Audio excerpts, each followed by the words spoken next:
Right ఇక బిజవాడ వరదపై విపక్ష నేత వైఎస్ జగన్ బురదజల్లుడు రాజకీయమనే స్పష్టమైంది. బుడమేరు సృష్టించిన విధ్వంసానికి ఆయన అధికారంలో ఉన్నప్పుడు తీసుకునే నిర్ణయాలే కారణమని తేలిపోయింది.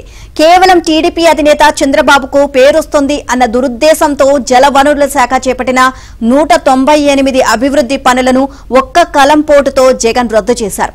అందులో బుడమేరు కాల్వల ఆధునీకరణ పనులు ఉన్నాయి. రద్దు చేసిన పనులు తానైనా కొత్తగా చేపట్టారా అంటే అది లేదు. అన్నిటినీ రద్దు పద్దులో కలిపేశారు. ఆ పనులు పూర్తయి ఉంటే బుడమేరు ప్రధాన కాలువ 15,000 క్యూసెక్ల నుంచి 45,000 క్యూసెక్ల ప్రవాహానికి తట్టుకునేలా విస్తరించేది.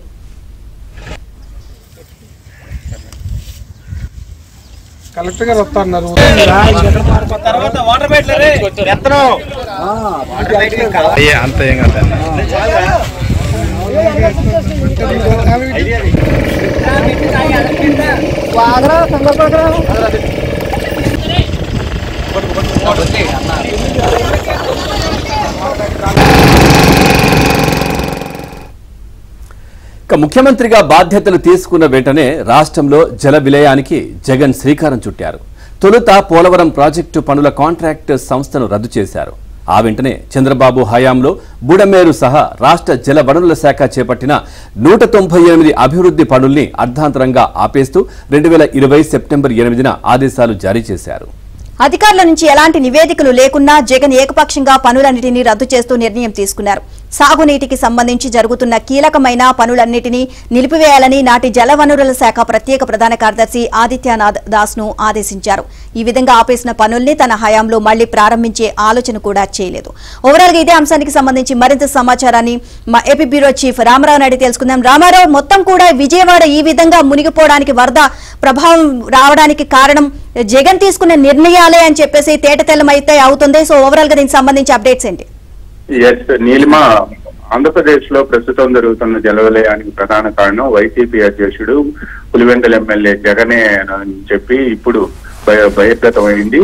ప్రధానంగా వైసీపీ అధికారంలోకి వచ్చిన వెంటనే 2019వ సంవత్సరంలో ఇరిగేషన్ లో 195 పనులను ప్రీక్లోజర్ చేస్తూ కూడా జగన్ ఒకటి special chief secretary, irrigation special chief సెక్రటరీగా ఉన్న ఆదిత్యనాథ్ దాస్ ఆదేశాలు ఇచ్చారు. దీంతో ఈ మొత్తం 198 పనులను కూడా ప్రీక్లోజర్ చేస్తూ ఉత్తర్వులు జారీ చేశారు. ఈ పనుల్లో బుడమేరు కూడా ఉంది.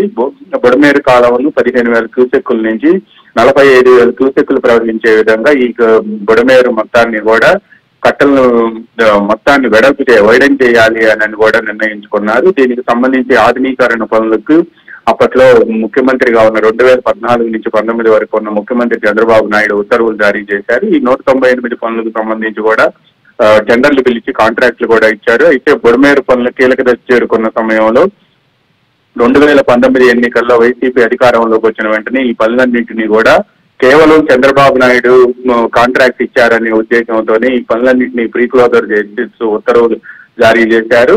ఇందులో ప్యాకేజీ నంబర్ 15/14గా పేర్కొన్న బుడమేరు ప్రధాన కాలువ 24 కిలోమీటర్ల నుంచి 42.5 కిలోమీటర్ల వరకు ఈపీసీ విధానంలో రాఘవ కన్స్ట్రక్షన్ కు పనులు అప్పగించారు.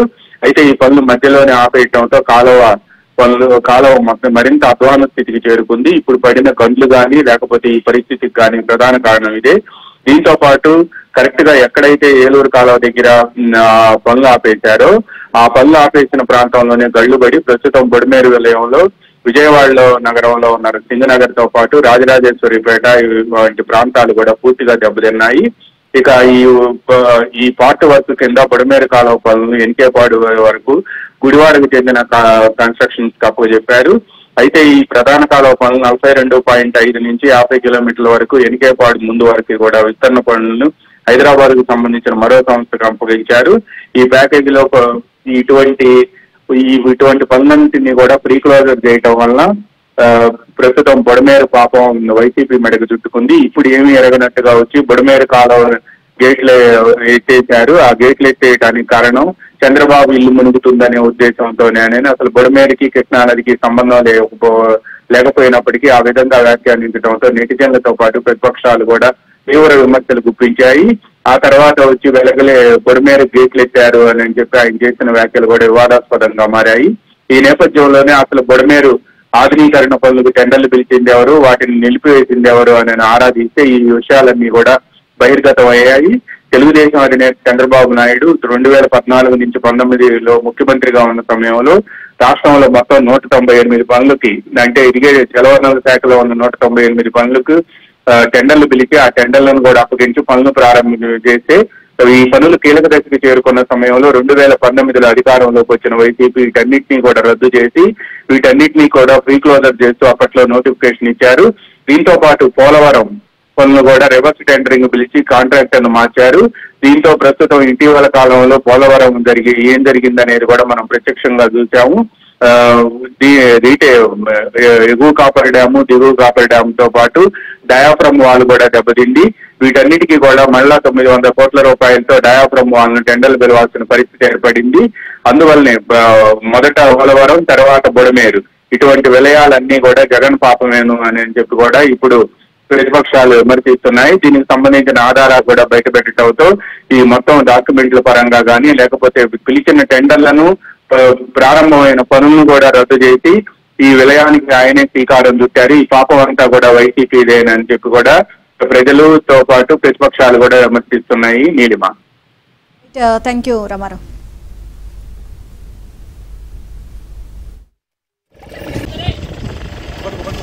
అన్న